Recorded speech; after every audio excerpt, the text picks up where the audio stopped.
Astrology में अभी ज्योतिषी उपचार या रेमेडियल एस्ट्रोलॉजी के बारे में डिस्कशन चल रहा है। रेमेडियल एस्ट्रोलॉजी या ज्योतिषी उपचार यानी ज्योतिष के द्वारा उपचार करना। तो ये ग्रह जो है कुंडली में कई तरह के होते हैं। ग्रह अगर शुभ है लेकिन निर्बल है तो उसका उपचार या रेमेडी या क्या ट्रीटमेंट देंगे जिससे कि उसको स्ट्रेंथ मिले और वो और अच्छा फल दे। या फिर ग्रह कुंडली में अशुभ है, मारक है, दोषपूर्ण है तो फिर वो अपना ख़राब फल दे रहा है अपनी दशांतर दशा में, उसके लिए क्या ट्रीटमेंट दें, क्या रेमेडी दें कि जिसकी वजह से वो उसका दोष कम हो जाए। तो इसी को रेमेडियल एस्ट्रोलॉजी या ज्योतिषी उपचार कहते हैं। अब कुंडली में जैसे आपको बताया कि दो तरह के ग्रह होते हैं, या तो वो शुभ होगा, योग कारक होगा और वेल प्लेस्ड होगा। वेल प्लेस्ड का मतलब होता है कि वो केंद्र में हो, त्रिकोण में हो, या अपने मित्र की राशि में हो, अपनी स्वराशि में हो, और इसके अलावा वो जो उस पर्टिकुलर लग्न, जन्म लग्न वाले के लिए योग कारक हो। तो फिर लेकिन इतना होते हुए भी अगर वो कुंडली में वीक हो, निर्बल हो, अब निर्बल में जैसे कि उसकी डिग्री कम हो जाए तो निर्बल हो गया, कमज़ोर हो गया, तो जब इस ग्रह की दशांतर दशा आएगी तो वो मानी बात है कि उतना अच्छा फल नहीं दे पाएगा क्योंकि कमज़ोर है, उसके अंदर इफ़िशियंसी कम है, तो वो अपना पूरा तरह से शुभ फल नहीं दे पाएगा। तो उसके शुभ फल को और बढ़ाने के लिए, उसको और स्ट्रेंथ देने के लिए जो रेमेडी दी जाती है या ट्रीटमेंट दिया जाता है वो रेमेडियल एस्ट्रोलॉजी हो गया। इसी तरह से मान लीजिए कुंडली में कोई ग्रह अशुभ है, मारक है और वो बैडली प्लेस्ड है, यानी कि वो 3, 6, 8, 12 हाउस में बैठा हुआ है या अपनी नीच राशि में बैठा हुआ है, तो उस केस में जब उसकी दशांतर दशा आएगी तो मानी बात है वो ख़राब फल देगा, दोषपूर्ण उसका प्रभाव होगा। तो ऐसे केस में उसके दोष को कम करने के लिए क्या ट्रीटमेंट दें, क्या रेमेडी दें, तो वो भी रेमेडियल एस्ट्रोलॉजी में आ गया, राइट। तो अभी इसी कंटिन्यूशन में आज जो टॉपिक है वो केतु ग्रह से रिलेटेड है। केतु जो हैं ये कुंडली में दो तरह से हो सकते हैं कि केतु कुंडली में बहुत ज़्यादा शुभ हो, योग कारक हो और वेल प्लेस्ड हो, यानी वो केंद्र में हो, 1, 4, 7, 10, त्रिकोण 1, 5, 9 में हो, अपने मित्र की राशि में हो। क्योंकि केतु को आपको मालूम है वो राहु एंड केतु दो ग्रह ऐसे जिनकी अपनी कोई राशि नहीं होती, किसी राशि के स्वामी नहीं होते। तो अगर ये अपने मित्र की राशि में बैठेंगे तो ये अच्छा फल देंगे, शत्रु की राशि में बैठेंगे तो खराब फल देंगे, और इनकी अपनी सिर्फ उच्च राशि और नीच राशि होती है। तो कुंडली में अगर केतु शुभ हैं, योग कारक हैं उस पर्टिकुलर जन्म लग्न वाले के लिए, और वेल प्लेस्ड हैं यानी केंद्र में है, त्रिकोण में है, 2 नंबर 11 नंबर हाउस में है, अपने मित्र की राशि में, लेकिन इतना होने के बाद भी अगर उसकी डिग्री बहुत कम है तो वो इनएफिशिएंट हो गया या इफ़िशियंसी बहुत कम हो गई, तो वो जब उसकी दशांतर दशा आएगी तो बहुत अच्छा फल नहीं दे पाएगा। तो उसके लिए फिर ट्रीटमेंट की ज़रूरत है। क्या ट्रीटमेंट दें इसके लिए? तो इसके लिए फिर वो केतु से रिलेटेड आप रत्न पहनिए। जेम का काम ये होता है कि जो किसी भी ग्रह की जो का कलर होता है उस कलर से रिलेटेड चीज़ों को वो रत्न एब्जॉर्व करता है। सूर्य की किरणों में 7 रंग होते हैं, यानी 7 रंग से मिलके विबग्योर, 7 रंगों से मिलके सूर्य की किरण बनती है। तो उसमें एक पर्टिकुलर रंग होता है जो कि ग्रह से रिलेटेड होता है।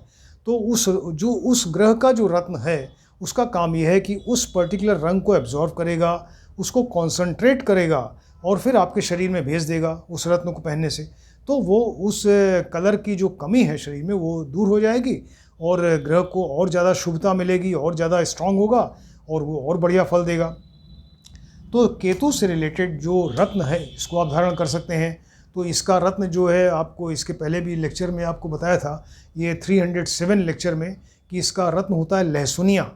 इसका रत्न जो होता है, जेम होता है, लहसुनिया कहते हैं। तो लहसुनिया ये भी आपको बताया था कि हल्के पीले रंग का होता है, बांस के कलर का दिखता है।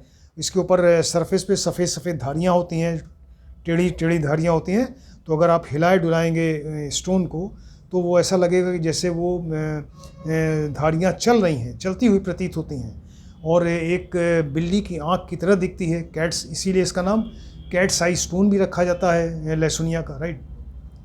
इसमें बेरिलियम एल्यूमिनेट होता है, इसके अंदर जो केमिकल होता है वो बेरिलियम एल्यूमिनेट होता है, राइट। तो इसको लहसुनिया आप धारण कर सकते हैं। लहसुनिया के लिए एक तो आप बाज़ार से ख़रीदें इसको, और वो अकॉर्डिंग टू वेट, यानी 12 रत्ती के लिए 12 केजी के लिए 1 रत्ती होता है। तो अगर 60 केजी का आदमी है एक एवरेज, तो 60/12 मतलब 5 रत्ती का आप लहसुनिया ले लीजिए। 5:15 में हो तो ज़्यादा अच्छा है, 5:15 हो, 6:15 रत्ती का, इस तरह से पहन सकते हैं। और उसको फिर चांदी में या पंच धातु में उसकी अंगूठी बनवाइए, चांदी में या पंच धातु में इसकी अंगूठी बनवा के और बुधवार या शनिवार को इसको जो है वो सनसेट के बाद जब अंधेरा हो जाए तो इसको आप घर में मंदिर है उसके सामने आप बैठें, उस अंगूठी को लेके और प्रणाम करिए। इसके अलावा उसको गंगा जल या शुद्ध जल से इसको धोएं जिससे कि शुद्ध हो जाए। इसके बाद केतु से रिलेटेड एक मंत्र पढ़िए 108 बार, तो वो लहसुनिया जो है वो अभिमंत्रित होगा, उसको अभिमंत्रित करना ज़रूरी है इसको पहनने के पहले। इसको अभिमंत्रित करने के बाद तब इसको फिर ये आप राइट हैंड के मिडिल फिंगर में इसको धारण कर सकते हैं, राइट हैंड की मिडिल फिंगर में धारण करें और अंगूठी इस तरह बनवाइए कि वो उसका नग जो है लहसुनिया वो स्किन को टच करता रहे, राइट। अब अगर सपोज़ लहसुनिया नहीं मिल पा रहा है, किसी को नहीं पहनना, नहीं खरीदना चाहता, तो उसके लिए फिर एक उपरत्न आता है, टाइगर स्टोन आप ले सकते हैं, इसकी अंगूठी बनवा के उसी तरह से धारण करें। या अश्वगंधा की जड़ ले लीजिए, अश्वगंधा जो पेड़ है उसकी जड़ लेके और इसको नीले कपड़े में बांधिए, नीले कपड़े में बांध के फिर उसी तरह से वेंसडे या सैटरडे नाइट के समय यानी सनसेट के बाद इसको गंगा जल से धो के शुद्ध करें। फिर वो 108 बार मंत्र पढ़ के केतु का अभिमंत्रित करिए, फिर राइट आर्म में इसको बांध लीजिए, राइट आर्म में, और कपड़े में थोड़ा छेद कर दें जिससे कि वो जड़ जो है स्किन को टच करती रहे। ये इसका पहनने का तरीका है। इस तरह रत्न पहनने से वो केतु जो है स्ट्रांग होंगे और आपको और अच्छा फल देंगे। इतना होने के बाद भी इसको कहा गया है ऐसा कि ये केतु से रिलेटेड तो फल आपका अच्छा करेगा, लेकिन इसके अंदर नेगेटिव पॉइंट ये है कि लहसुनिया एक ऐसा स्टोन है कि ऐसा रत्न है जो कि वो इल्लीगल एक्टिविटीज़ को बढ़ाता है, राइट, इल्लीगल एक्टिविटीज़ को बढ़ा देता है। जैसे व्यक्ति के अंदर चोरी है, डकैती है, व्यभिचार है और जुआ, शराब, नशीली दवाओं का सेवन करना, ये सारी चीज़ें उसके अंदर बढ़ जाती हैं। तो इसलिए इसको अवॉइड करना चाहिए। अगर बहुत मजबूरी हो तो पहने, लेकिन अगर वो अवॉइड हो सके तो इसको अवॉइड करें। बल्कि जो और रेमेडीज़ हैं इसकी वो हम आपको बताते हैं, वो आप इसके लिए करिए, राइट। तो इसको लहसुनिया जो है वो अगर बहुत ज़्यादा ज़रूरी हो तब आप पहने, कुछ समय के लिए पहन सकते हैं, लेकिन अगर वो ज़रूरत ना हो बहुत ज़्यादा तो इसको अवॉइड करें और इसकी जगह जो दूसरी रेमेडीज़ हैं उसको अडॉप्ट करिए। तो एक तो तरीका ये हुआ कि केतु जो है कुंडली में शुभ है, योग कारक है, वेल प्लेस्ड है, तो उसके लिए आप रत्न पहन सकते हैं, लहसुनिया पहन सकते हैं। सेकंड नंबर ये है कि इसकी उपासना करें, पूजा पाठ करें, राइट। इसकी उपासना है, पूजा पाठ होती है, ये सब आप कर सकते हैं। इससे रिलेटेड मंत्र का जाप करिए। तो केतु से रिलेटेड जो मंत्र होते हैं उसका आप जाप करें, इसे बहुत ज़्यादा फ्रूटफुल होता है, बहुत ज़्यादा इससे फ़ायदा होता है। आप इसी को एडॉप्ट कर सकते हैं। तो इसके बहुत सारे मंत्र हैं, किसी एक मंत्र का आप एक रुद्राक्ष माला ले लीजिए, उसमें 108 दाने होते हैं, तो 108 बार इसके मंत्र का आप जाप करें। तो इसमें मंत्र आपको बताते हैं। इसका मंत्र जो है ओम स्त्राम स्त्रीम स्त्रौं सह केतवे नमः। एक तो ये मंत्र हुआ, ओम स्त्राम स्त्रीम स्त्रौं सह केतवे नमः। एक दूसरा मंत्र है ओम केम केतवे नमः, ओम केम केतवे नमः। एक और मंत्र है पलाश पुष्प शंकाशम तारकाग्रह मस्तकम रौद्रम रौद्रात्मकम घोरम तम केतुम प्रणमाम्यहम्। पलाश पुष्प शंकाशम तारकाग्रह मस्तकम रौद्रम रौद्रात्मकम घोरम तम केतुम प्रणमाम्यहम्। ये तीनों में से कोई भी एक मंत्र आप ले लीजिए और इसको रुद्राक्ष की एक माला से 108 बार इसको आप इसका जाप करें रात के समय जब सनसेट हो जाए, तो इससे बहुत ज़्यादा फायदा होगा, राइट। अब ये तो आपको बताया कि अगर कुंडली में शुभ है, योग कारक है, लेकिन वीक है, तब ऐसे केस में उसका रिलेटेड रत्न आप लहसुनिया पहन सकते हैं। और सेकंड नंबर उपासना पूजा पाठ करिए और मंत्र का जाप करिए। अब मान लीजिए कि कुंडली में केतु जो है वो अशुभ है, उस जन्म लग्न वाले के लिए अशुभ है, मारक है, बैडली प्लेस्ड है, 3, 6, 8, 12 में बैठा हुआ है, या 3, 6, 8, 12 के लॉर्ड्स के साथ इसका रिलेशन है, राइट। तो ऐसे केस में फिर क्या करें? उसके लिए फिर रेमेडी ये है कि इससे रिलेटेड चीज़ों का फिर आप दान करिए। हर एक ग्रह की अपनी वस्तुएं होती हैं, उससे रिलेटेड चीज़ों का आप दान करें। तो दान के लिए आप इसको जो है बुधवार या शनिवार को सनसेट के बाद सनसेट के बाद जो है बुधवार या शनिवार को आप किसी भिखारी को, गरीब को इससे रिलेटेड चीज़ों का दान करें।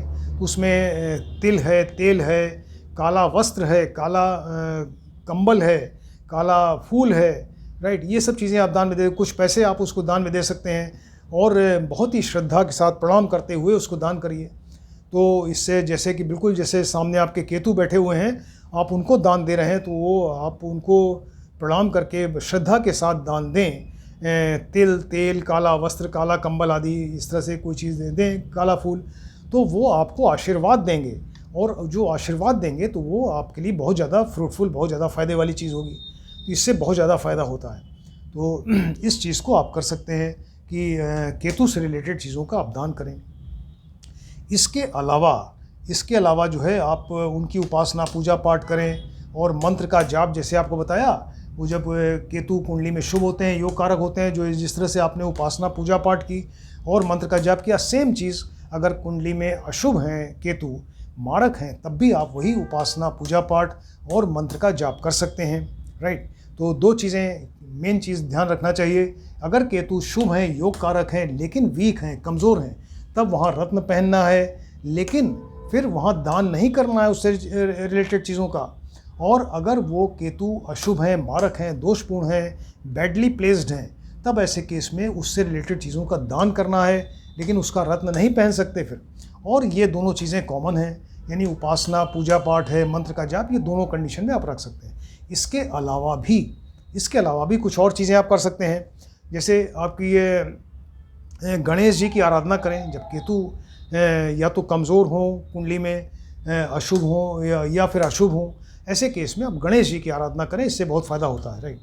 इसके अलावा खटाई वाली चीज़ें, जिसमें खटाई हो, जैसे नींबू है, इमली है, ये सब लड़कियों को खिलाना चाहिए, राइट। खट्टी चीज़ें जो हैं, नींबू, इमली, ये लड़कियों को खिलाएं। या तिल है, नींबू है, केला है, ये सब सारी चीज़ें आप दान दे सकते हैं या इसको जल में प्रवाहित कर सकते हैं, राइट। तो तिल, नींबू, केला, ऐसी चीज़ें जो है या तो आप दान दें या उसको जल में प्रवाहित करें।